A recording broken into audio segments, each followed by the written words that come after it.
David is with us in Shreveport to start off this hour. Hi, David. How are you? I'm fantastic. How are you, sir? Better than I deserve. What's up? I am a 1099 contractor and have been for close to 5 years. And I've been trying to increase my opportunities in the same company. And I applied for a position that's still a 1099. And then they sent me back a disclosure or non-disclosure agreement, as well as a statement in there that says that should anything ever go on, I would not be able to speak in any way negative about the company or anyone in the company forever, not just like in a non-disclosure or a non-compete clause or anything like that, but forever. And so I kind of got some red flags on that one, and I'm trying to figure out if this is something that I should even try and consider to pursue, or if this is something that just sounds way too out there or too much to be asking of somebody to not be able to talk freely about something that would happen years down the road. That's a fascinating question. Yeah. Well, I don't know why you would want the freedom to bash somebody. I was just thinking, yeah. I mean, Fair enough. You know, if and especially you've been there 5 years and you haven't seen anything that needs bashing, because you're signing up for another. You're signing up for a longer trip, right? Yes, sir. So you don't have any indication that this is a bunch of crazy people or something. And so, and if a legal matter ever came up, those are excluded out of these things.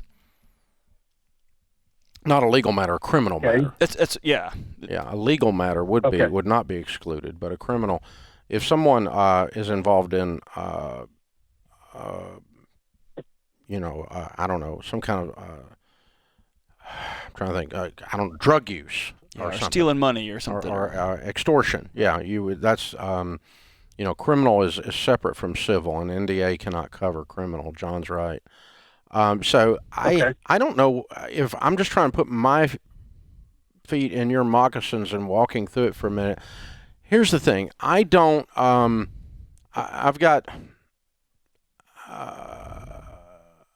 don't reserve the right. I don't have a tendency to trash people that I've worked with. I guess I have too. I've trashed a few, not employers, but vendors that misbehaved. I've done that. Yeah. For instance, I think Marriott sucks, as an example. So, What do you? There's something not else. Like I was planning it. I just didn't know what to do with it. I didn't. Yeah, it just sounded it's so just odd to me. it bothered you. And I'm just trying. Yeah, it's not that you're planning it, but I'm trying to think of what situation you would be in where you. Here's the thing. I'll tell you what's running through my mind, and I'm a little bit of the victim of this, to say the least. And that is that everybody in our culture today seems to think they're an activist, and it's like your job to straighten everybody else's life out on social media, and that's what they're trying to prevent. And your job is to publicly reprimand your employer, which if you do that here, I'll fire your butt. Because if you're going to pee in the cereal and right because it tastes bad, I'm going to fire you, okay? I pay you money to feed your family, and if you're going to run me down on social media, or your wife is, I'm going to fire your little stupid activist butt, and you deserve to be fired. And so that's what's running through my mind, honestly, and I'm trying to think of, and you should be fired. I mean, you're disloyal. You're a horrible employee, and when you tear down the very place that's giving you money, that's ridiculous. And so you're not the kind of guy who's going to do that, but these are the kinds of things that are probably running through their mind. They run through my mind too, because I've had to do that. And I'll look to future you, David, and tell you, in the past when I've talked negatively about a former employer, the only negativity that gets spread around is on me. Yeah. It looks foolish and stupid, and small. And so, man, if you really have a really ugly negative experience, 10 years from now someone asks you, you can say, yeah, I used to work there. I don't like to talk about it. People will get the message, right? And you don't have to go into gory details and all that nonsense. It just makes you look small. Yeah, that's true. That's true. I don't think you're losing anything unless your intention is to be some kind of an activist, which I wouldn't support you in doing that. So, no, that's not my intention. I didn't hear that. I didn't. I mean, I heard your spirit's pretty clear in your voice. I hear it clearly. So, yeah, awesome. Yeah. I don't see a problem with it. I'm trying to think of times that someone has presented an NDA to me. I signed an NDA when a good friend of mine brought me the idea for the Total Money Makeover. And he wanted, before he disclosed the idea of that book to me, he wanted to meet, and I said, dude, I'm not going to steal it. And I, if the idea is good, we're going to do it. So that's fine. I signed it. I didn't think anything about it.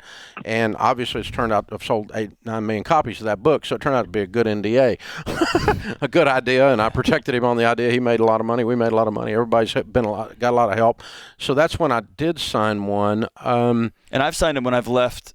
You signed one when you came to work here. But I was a high-level leader, and there's trade secrets behind closed doors. There's attitudes behind closed doors. There's all kinds of just private stuff. Proprietary information.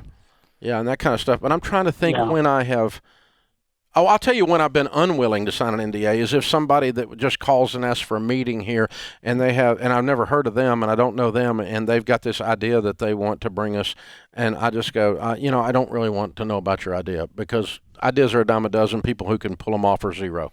And so there's not many. And so I don't really want to get into – because – we've got people all over this building with ideas, and we may have already had the idea that you're bringing in here. So I don't want to convolute the waters with that. So that's a time that I've not done it because I get the people pouring ideas across our desks every day around here inside the building. We don't have to do that, and we're not known for stealing ideas in the marketplace. So that's the other thing. So I would sign it. I would sign it. Unless you've got something in that company that you think there's something bad going on and they're just trying to trap you in a sense. But you've been there 5 years. You wouldn't be ready to continue the relationship if you thought that. Right. So that's an interesting question. It gives me pause and makes me want to stop and think. Yeah. Yeah, so... And if you see something that you don't like, that's when you've got to be the grown-up and say, I'm out. Yeah. Or I'm going to stay. Tap out. And you all have a choice, right? I had a company I was working for when I was in my 20s, and they said, this is the way it's going to be. And I said, well, no, it's not. And they said, yes, it is. And I said, no, it's not. I don't work here. Have a great afternoon. I don't work here anymore. Yeah, have a great afternoon. It's America. It's not Russia. Yeah. And I don't have to be here anymore.